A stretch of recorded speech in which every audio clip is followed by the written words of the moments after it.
नमस्कार दोस्तों। कई बार क्वेश्चन आपके पास इस टाइप का आ जाता है कि भी क्वेश्चन दे देगा भाजकों की भाजकों की यानी प्राइम और कंपोजिट नंबर फैक्टर पूछ लेगा कि भी कितने फैक्टर बनेंगे इसके। जैसे आपके पास ये क्वेश्चन दे दिया 6 की पावर 37, 3 की पावर 32, 11 की पावर 12, 30 की पावर 26 में अभाज्य गुणनखंडों की संख्या क्या है, यानी प्राइम फैक्टरों की संख्या बतानी है। भी प्राइम फैक्टरों की संख्या कैसे बताएंगे? सबसे पहले हमें बताना है भी प्राइम फैक्टर क्या होते हैं भी जिसके टुकड़े नहीं होते हो। जैसे 6 है भी, अब 6 के टुकड़े क्या होंगे भी 2 और 3। 3 इसके टुकड़े नहीं होंगे, इसके नहीं होंगे। 30 के करोगे तो 30 के क्या होंगे भी 2 गुणा में 3 गुणा में 5। हमें प्राइम फैक्टर चाहिए तो प्राइम में ही हम तोड़ लेंगे भी इसमें।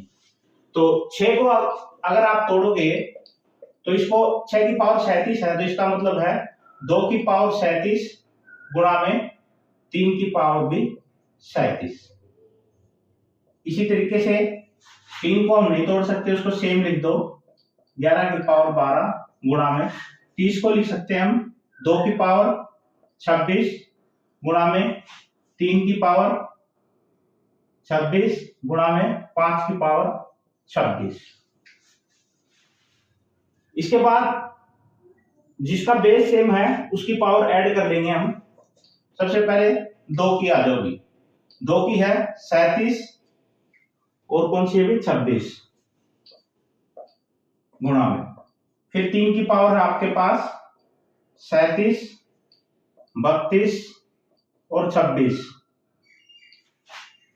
फिर है आपके पास 11 की पावर 12 और 5 की पावर 26 और बाकी को सेम लिख दो। अब इनको ऐड कर लो, 2 की पावर 6 7 13 यानी 63 गुणा में भी 3 की पावर इसको जोड़ेंगे 8 और 7 15 और ये हो गया 3 6 और 9 95,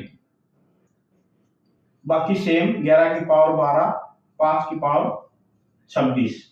अब जो इनकी पावर है उसको ऐड कर लेंगे भी हम 63 95 12 और 26 यानी 6 और 2 8 13 और 3 16, 3 4 13 और 6 19 यानी 196 जो है इसके प्राइम फैक्टर यानी अभाज्य गुणनखंड होंगे भी।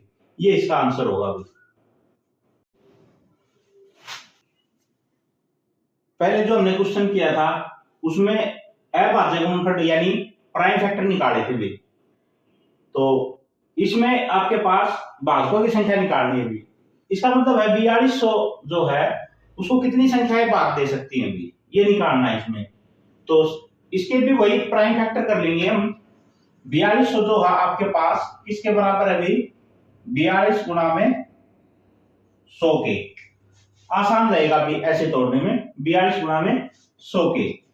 और 42 को लिख सकते हैं हम 6 7 42, 10 को लिख सकते हैं भी हम 2 यानी 4, 2 की पावर 2 गुणा 5 की पावर 2 यानी 25 गुणा में 4।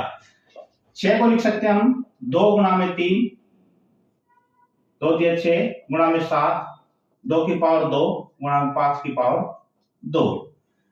अब वही 2 की पावर 2 एक बार और 2 बार टोटल होगी 3 बार।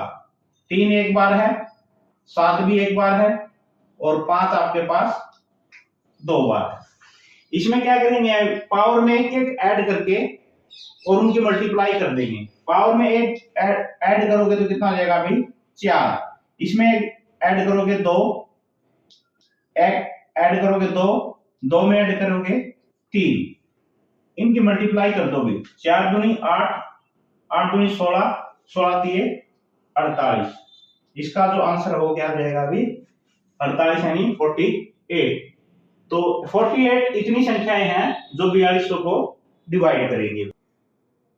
इंपॉर्टेंट क्वेश्चन इस टाइप का जाता है अभी कि भी 1 गुणा में 2 गुणा में 3 गुणा में 4 से लेके 100 तक की गुणा करनी है और फिर उसमें नंबर ऑफ जीरोस बताने हुए यानी शून्य की संख्या बतानी कि भी टोटल उसमें जीरोस कितनी होंगी। इसके लिए हम क्या करते हैं भाई सबसे पहले हमें ये बताना चाहिए भी, जो जीरो आती है वो किससे आती है भाई, जब हम 5 गुणा में 2 यानी 5 की और 2 की मल्टीप्लाई करेंगे, जब जीरो की संख्या सबसे ज्यादा आती है भाई। तो 5 और 2 की है, इसमें हमें संख्या निकालनी भी कितनी है, तो उसको निकालने का तरीका क्या है भाई, 100 को हम डिवाइड कर दें 5 से, अगर 5 की निकाल रहे हैं तो ये आ गया भाई 20, फिर 20 को यहां लिख दो, 5 से डिवाइड कर दे तो 5 के 20। अब 4 इससे छोटा हो गया 5 से, तो अब हम इसको डिवाइड नहीं कर सकते, तो टोटल हो गया 20 जमा में 4 यानी 24, यानी 5 की जो संख्या है इसमें वो 24 हो जाएगी।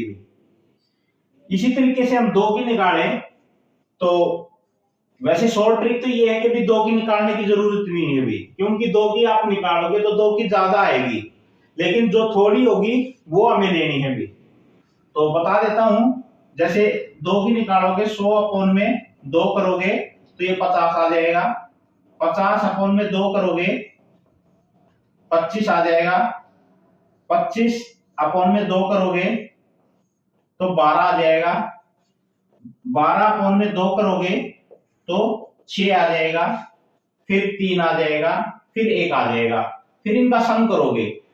लेकिन हमें लेनी कौन सी संख्या है अभी, जो कम है, 5 में और 2 में जो कम है वो लेनी है अभी, क्योंकि 5 की और 2 की आप मल्टीप्लाई करते जाओगे, मान लो 2 ज्यादा हो गए 5 कम हो गए, तो फिर 2 जो ज्यादा है वो किसी काम के नहीं, जो 5 है और 2 है जो पेयर बनेंगे वो गिनने भी, तो जो पेयर बनेंगे वो कितने बनेंगे भी, 24।